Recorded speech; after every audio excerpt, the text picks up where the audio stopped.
चलिए प्यारे बच्चों, आज आप लोगों के लिए कक्षा 12 का 3 सवाल अभी बचा था। सवाल नंबर 7, 8, 9 बचा है।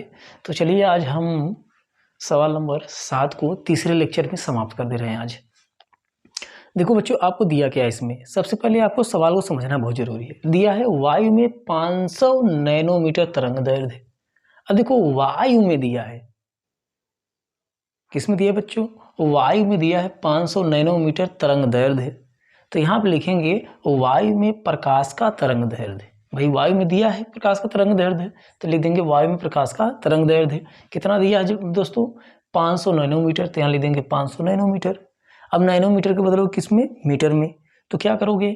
500 लिख दोगे। 1 नैनोमीटर में होता है 10 के पावर -9 मीटर। तो यहाँ लगा दोगे 10 के पावर -9 मीटर में हो जाएगा। हम 500 को लिख सकते हैं 5 गुणे 10 के पावर 2। 10 के पावर 2 का मतलब दोस्तों होता है 100। तो तब भी तो वही 500 होगा। तो और 10 के पावर -9 वैसे रहने देंगे। अब ये 2 है और ये -9 है, 2 पावर इसमें से घट जाएगा। तो आ जाएगा आपका 5 गुणे 9 में से 2 घटा दो, आ जाएगा -7, क्योंकि माइनस वाला बड़ा है। तो आ जाएगा 5 गुणे 10 पावर -7 मीटर। उसके बाद दिया है प्रकाश पुंज का अपवर्तनांक दिया है 1.5। अपवर्तनांक दिया है 1.5, तो अपवर्तनांक लिख देंगे। अपवर्तनांक को दोस्तों n से प्रदर्शित करते हैं और दिया है 1.5। अपवर्तनांक का कोई मात्रक नहीं होता है। आगे आपको ज्ञात क्या करना है? कर रहा है कांच में। किसमें दोस्तों? कांच में कर रहा है चाल निकालना है, फिर कांच में ही कर रहा है आवृत्ति निकालना है, फिर कर रहा है कांच में ही आपको दोस्तों तरंग दैर्ध्य ज्ञात करना है। क्या ज्ञात करना है? तरंग दैर्ध्य। तो हम क्या करेंगे? ज्ञात करना है, लिख देंगे कांच में चाल। तो चाल को दोस्तों हम लोग v से प्रदर्शित करते हैं। और किस में निकालना है? कांच में। तो कांच को बोलते हैं ग्लास। इसका मतलब v g मतलब कि ग्लास में हमें वेग निकालना है या चाल कहिए। कांच में आवृत्ति। आवृत्ति को दोस्तों स्मॉल v से प्रदर्शित करते हैं। किस में निकालना है? कांच में। तो इसको vg कर देंगे। कांच में तरंग दैर्ध्य निकालना है। तरंग दैर्ध्य को हम लोग लैम्डा से प्रदर्शित करते हैं, लेकिन किस में निकालना है? कांच में। तो इसको लैम्डा जी कर देंगे। इतना काम दोस्तों करने के बाद अब आपको सीधे सवाल पे आना है। हमें पहले कांच में चाल निकालना है। तो चलिए कांच में चाल निकालते हैं। तो आप लोगों को दोस्तों एक चीज़ पता होगा, सवाल यहीं पे लगा दे रहे हैं हम। पहला, कांच में चाल निकालना है तो दोस्तों एक सूत्र होता है v बराबर c/n, या n बराबर कहिए c/v। v बराबर c/n कहिए या n बराबर c/v कहिए। यहाँ पे ये आपका सूत्र होता है दोस्तों। ये होता है आपका सूत्र, जहाँ पर v आपका क्या होता है? ये होता है आपका वेग, c आपका होता है निर्वात में प्रकाश की चाल, और n जो होता है वो आपका अपवर्तनांक होता है। तो हमें किस में दोस्तों निकालना है? कांच में। तो यहाँ v की जगह कर देंगे vg बराबर c/n। तो vg हमें निकालना है ग्लास में। c का मान होता है 3 गुणे 10 के पावर 8 मीटर प्रति सेकेंड होता है दोस्तों। और यहाँ पे अब मान निकालना है तो यहाँ पे रखने की भी आवश्यकता नहीं है। n का मान आपको अपवर्तनांक में 1.5 दिया है, यहीं भी दोस्तों रख दीजिए। अब क्या करोगे? इस दशमलव को हटाने के लिए 10 का गुणा ऊपर कर दीजिए, 10 का नीचे। तो हो जाएगा 3 गुणे 10 और गुणे 10 के पावर 8 बटे में ये हो जाएगा आपका 15। और इसको सॉल्व करेंगे, 3 का इसमें करेंगे तो हो जाएगा 30 गुणे 10 के पावर 8 और बटे में 15। इसको कटा देंगे दोस्तों। तो यहाँ से आ जाएगा आपका vg बराबर, चलिए थोड़ा सा ऊपर लगा दें ताकि पूरा सवाल हो जाए। यहाँ से आपका दोस्तों vg बराबर हो जाएगा 15 एकम 15, 15 दूना 30, आ जाएगा 2 गुणित 10 के पावर 8। अब ये चाल निकालना है तो ये आ जाएगा मीटर प्रति सेकेंड। तो ये दोस्तों आपका आ गया किसमें? कांच में चाल। पहला हो गया आपका। दूसरा निकालना है कांच में आवृत्ति। तो कांच में आवृत्ति निकालने के लिए दोस्तों यहाँ पे करोगे क्या? इसका भी एक सूत्र होता है आवृत्ति के लिए। तो आवृत्ति के लिए आपका जो सूत्र होता है दोस्तों वो होता है v बराबर, ये स्मॉल v रहेगा, c/में लैम्बडा। लेकिन किस में दोस्तों लैम्बडा रखोगे?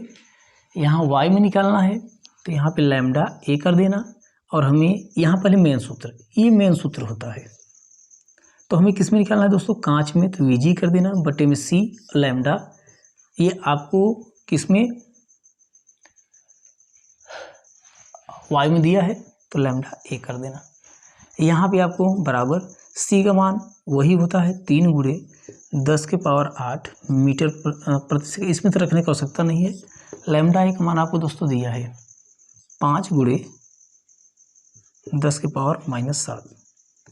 फिर इसको हल करोगे तो ये माइनस है, पावर ऊपर जाएगा, पावर प्लस में हो जाएगा, और यहाँ पर हो जाएगा अब दोस्तों 3 गुणे 10⁸ गुणे, ये माइनस से ऊपर जाएगा, प्लस में हो जाएगा 10⁻7, और यहाँ पे बटे में हो जाएगा 5।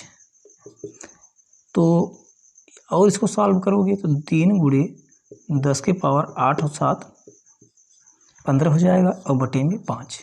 और दोस्तों सॉल्व करेंगे तो 5 का भी इसमें 3 का डायरेक्ट भाग दे दो, तो यहाँ पे आ जाएगा आपका 0.5 का, इसमें 3 में जब भाग दोगे दोस्तों तो इस प्रकार से देना है 5 का पहाड़ पर, इससे ज़्यादा ना हो, भाग ही नहीं जाएगा, दशमलव लगा दो, 0 5 छक्का 30, तो 6 और गुणे 10⁻15। अब क्या करोगे, दशमलव एक का स्थान इधर खिसकाओगे तो ये एक जो पावर है इसका घट जाएगा, तो आपका आ जाएगा 6 गुणे 10⁻14। अब दोस्तों ये आवृत्ति है तो इसका मात्रक होगा हर्ट्ज। ये आपका आ गया स्मॉल वीजी, ये आपका दोस्तों आ गया आवृत्ति, ये आपका आ गया, यहाँ लिख दे रहे हैं, ये आपका आ गया आवृत्ति, और किसमें, कांच में। अब दोस्तों तीसरा निकालना है आपको, कांच में तरंग दैर्ध्य निकालना है। क्या निकालना है, कांच में तरंग दैर्ध्य। तो इसका सूत्र जो होता है दोस्तों, यही लगाते हैं बगल में, तीसरा, इसको तो भाग को मिटा दे, तो तीसरा पार्ट यहाँ से लगा दे रहे हैं। तो दोस्तों तीसरा जो होता है इसका सूत्र होता है इसका n बराबर लैम्डा ए और बटे में लैम्डा एम, ये सूत्र होता है, जहाँ n दोस्तों आपका होता है अपवर्तनांक, यहाँ लिख दे रहे हैं ताकि आपको अच्छे समझ में आता रहे। लैम्डा ए जो होता है दोस्तों वो होता है आपका वायु में तरंग दैर्ध्य, वायु में तरंग दैर्ध्य। लैम्डा एम जो होता है दोस्तों वो होता है आपका माध्यम में तरंग दैर्ध्य। ये आपका सूत्र होता है। n बराबर होता है आपका लैम्डा ए बटे में लैम्डा एम, जहाँ पे n होता है आपका अपवर्तनांक। लैम्डा ए जो होता है वो वायु में तरंग दैर्ध्य होता है, और लैम्डा एम जो होता है वो माध्यम में तरंग दैर्ध्य होता है। अब माध्यम में जैसे कांच हो गया, जल हो गया, जिसमें आपको निकालने के लिए कहेगा वही आपके माध्यम। अगर जल में कहेगा तो लैम्डा डब्ल्यू कर देना, अगर आपको कांच में कहेगा तो लैम्डा जी कर देना एम की जगह। तो ये माध्यम में तरंग दैर्ध्य निकालने के लिए सूत्र लगाते हैं। तो चलिए दोस्तों, हम इसको यहाँ से हम मिटा दे रहे हैं, यहाँ से इसको अब काम मिटा दे रहे हैं, इसको अपना स्क्रीनशॉट ले लीजिएगा। तो यहाँ से इसको हम मिटा के, हमें दोस्तों ये आपका मेन सूत्र होता है, ये आपका सूत्र है, यहाँ पे लिख दे रहे हैं। लेकिन हमें निकालना क्या है, n बराबर लैम्डा ए वैसे रहेगा वाई में, बटे में लैम्डा एम की जगह हमें ग्लास में निकालना है तो जी कर देना। n का मान दोस्तों होता है 1.5, यहाँ आपको दिया है।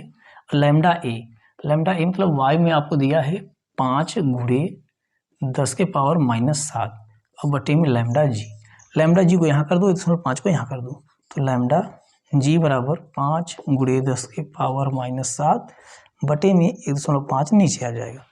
अब 1 को हटाने के लिए दशमलव को 10 से गुणा ऊपर कर देना, 10 से नीचे, तो आपका हो जाएगा 50 गुणे 10⁻⁻7, और जब 10 का नीचे गुणा करोगे तो ये दशमलव हट जाएगा, सीधा 15 हो जाएगा।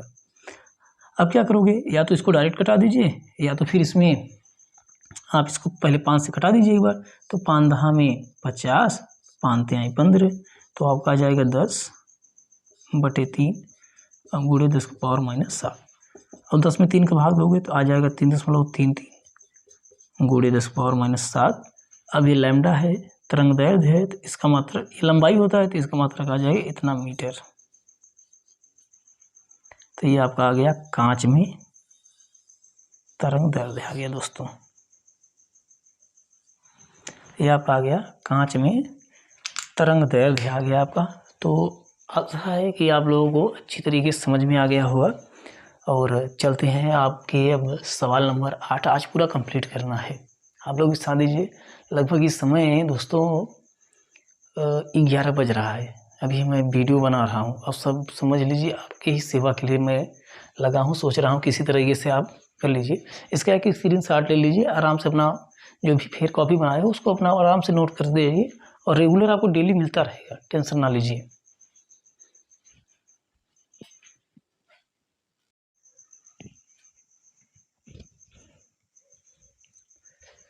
चलिए तो सवाल नंबर 8 लेके हाजिर हो रहे हैं। आप लोग देखते रहिए, मस्त रहिए, खुश रहिए। सवाल नंबर 8 में नज़र लगाते हैं। अच्छा, यही सवाल एकदम सेम टू सेम पॉलिटेक्निक में दिया था। इस सवाल को थोड़ा सा आप लोग भी देख लीजिएगा, बहुत छोटा सा है। लिखा है इसमें, वायु के सापेक्ष कांच एवं जल का पूर्णांक क्रमशः 3/2 एवं 4/3 है। करा जल के सापेक्ष कांच का पूर्णांक ज्ञात कीजिए। तो ध्यान समझना, पहले थोड़ा सा एक चीज़ आपको बताना चाहते हैं। जो अपवर्तनांक होता है उसको हम लोग यन से प्रदर्शित करते हैं। अपवर्तनांक को यन से प्रदर्शित करते हैं। अगर कभी एक सूत्र होता है दोस्तों 1n2, इसका मतलब होता है पहले माध्यम को दूसरे माध्यम का सापेक्ष अपवर्तनांक करते हैं। तो इसका होता है n2 और बटे में n1 होता है। मतलब जो पहला माध्यम होता है वो दूसरे माध्यम का सापेक्ष अपवर्तनांक कहलाता है। तो इसको हम लोग 1n2 से या इसको n1 से प्रदर्शित करते हैं। ये और ये दोनों एक ही चीज़ होते हैं। आई बात समझ में? चलिए अब इस सवाल पे ध्यान देते हैं। यहाँ पे लिखा है आपको, वायु के सापेक्ष कांच एवं जल का अपवर्तनांक क्रमशः 3/2 एवं 4/3 दिया है। किसके सापेक्ष? वायु के सापेक्ष। तो वायु के सापेक्ष कांच का अपवर्तनांक और उसके बाद वायु के सापेक्ष ही जल का अपवर्तनांक दिया है। तो यहाँ पे लिखोगे वायु के सापेक्ष कांच का अपवर्तनांक। अब देखो वायु मतलब होता है एयर, तो इसको ए से, अपवर्तनांक माने यन, किसके सापेक्ष? कांच के, तो ANG लिखेंगे इसको। और दिया है आपको 3/2, तो यहाँ 3/2 लिख देना। फिर कह रहा है वायु के सापेक्ष ही कांच, यहाँ पे जल का अपवर्तनांक दिया है। तो वायु के सापेक्ष जल का अपवर्तनांक, वायु माने ए, अपवर्तनांक माने यन और जल मतलब हो गया W। तो ANW का मान दे दिया 4/3। आपको कह रहा है जल के सापेक्ष कांच का निकालना है। तो जल के सापेक्ष कांच का निकालोगे तो अब जल W हो जाएगा। जहाँ वायु की जगह ए होता था वहाँ जल की जगह क्या हो जाएगा? W। वाटर माने पानी, तो माने जल, अपवर्तनांक माने n हो गया और कांच मतलब हो गया आपका G। तो WNG निकालना है, माने जल के सापेक्ष कांच का अपवर्तनांक। तो करते हैं क्या, जैसे होता है आपका 1n2 बराबर होता है n2 बटे में n1, तो ऐसे यहाँ पे भी आपका लगेगा दोस्तों। यहाँ हो जाएगा आपका जल के सापेक्ष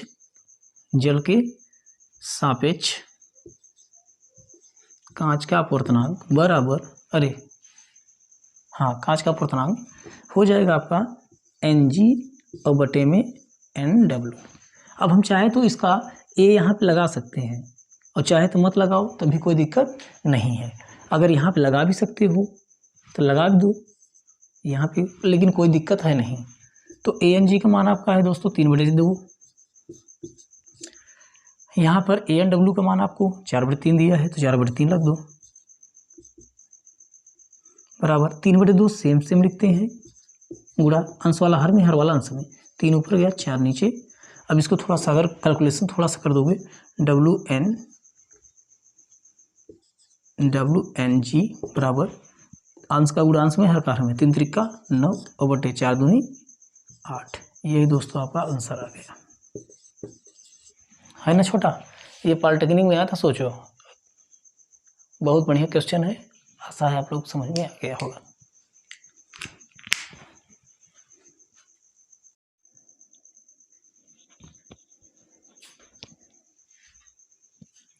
चलिए दोस्तों, ये आज आखिरकार अंतिम सवाल पहुंच गए हैं। प्रकाश का परावर्तन, गोली दर्पण एवं प्रकाश का अपवर्तन वाले चैप्टर का ये 9वां है आंकिक प्रश्न का। मुझे आशा है कि ये भी आपको अच्छी तरह से समझ में आ जाएगा।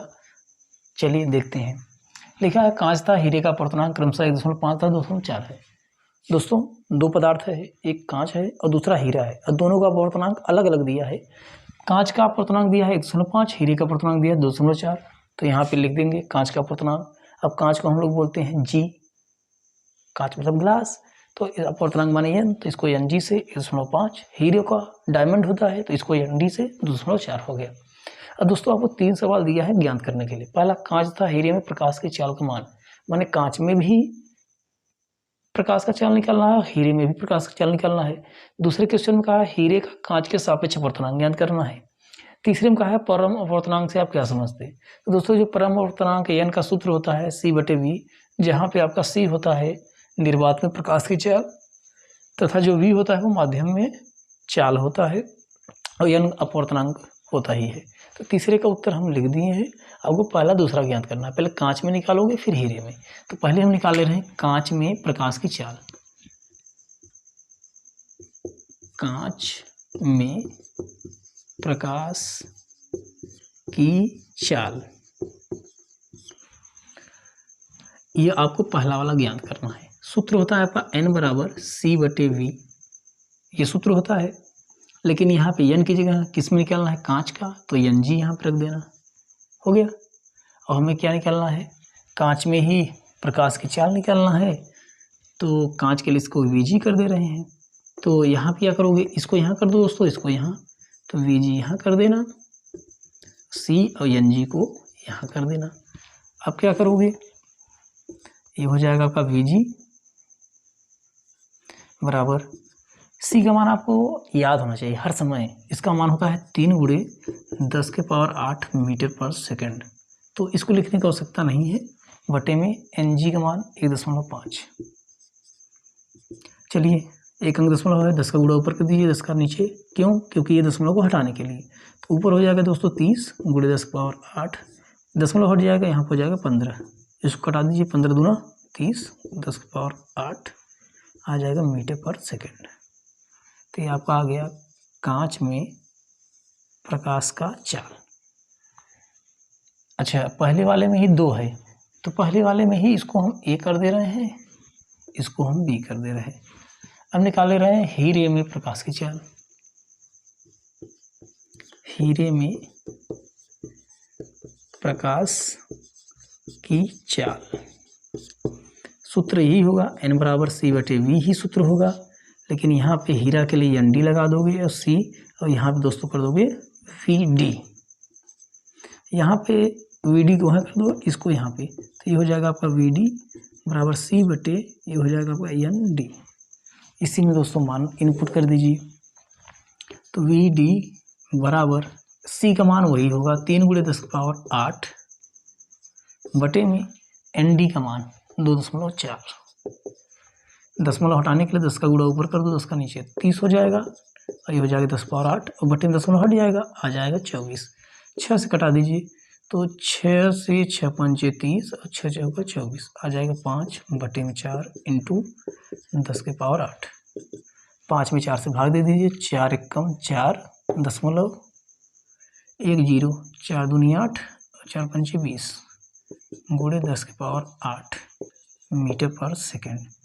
ये आपका आ जाएगा Vd, मतलब हीरे का चाल। यहाँ से अपना भाग इसको बढ़िया से आप लोग देख लीजिएगा। अब आपका बच्चा है तीसरा सवाल, दूसरा वाला, हीरे का कांच के सापेक्ष अपवर्तनांक। तो हीरे का कांच के सापेक्ष अपवर्तनांक, ये दूसरा निकालना, ये भी आसानी से हो जाएगा। इसी में देख लीजिए दूसरा वाला क्वेश्चन।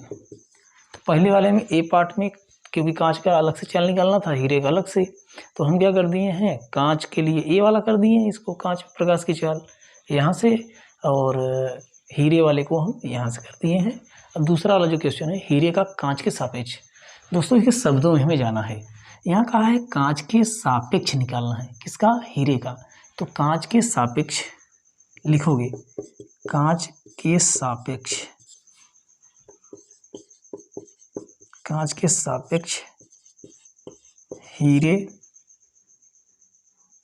कांच के सापेक्ष हीरे का अपवर्तनांक। तो कांच के सापेक्ष, कांच मतलब होता है दोस्तों आपका G, अपवर्तनांक N, हीरा डायमंड D। तो सूत्र यही होता है Nd बटे में Ng। जैसे 1n2 का मतलब होता है n2 बटे में n1, यही तो होता है।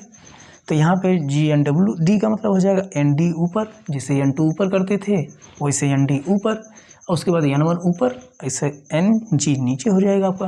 देखो n1 नीचे था, इसको नीचे कर देंगे। ND का मान आपको दिया है 2.4, NG का मान 1.5, दशमलव को दशमलव से कटा दीजिए, 24/15 बच जाएगा। अब इसको 3 से चाहे कटा दीजिए, 3 × 8 = 24, 3 × 5 = 15, तो 8/5, और इसमें आप क्या कर देंगे, भाग दे देंगे, तो आपका आ जाएगा 5 × 5 .305 का 30,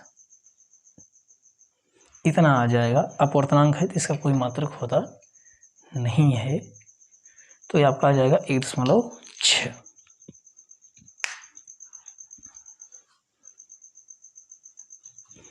तो आई होप, मुझे आशा है, विश्वास है, जितने भी कक्षा 12 के लड़के होंगे आपको इस सबको देखने में, वीडियो और समझने में आसानी होगी।